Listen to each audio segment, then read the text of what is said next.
ఆటంకపరచకండి. ఈ మోసం ఏదో తెలియాలి. సాక్ష్యకి ఏది ఆ ముసలం? సావధానం బలదేవా, సావధానం.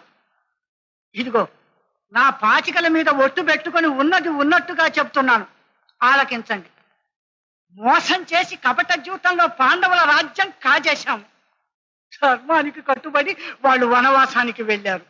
ఈ దుర్వార్త విని నీవు మమ్మల్ని దండించటానికి వచ్చావు, కానీ నీవు ఒక వెర్రిబాగుల యాదవుడవు. అఖండ సన్మానానికి అతి ముఖస్థుతికి లోపడతావని నాకు తెలుసు.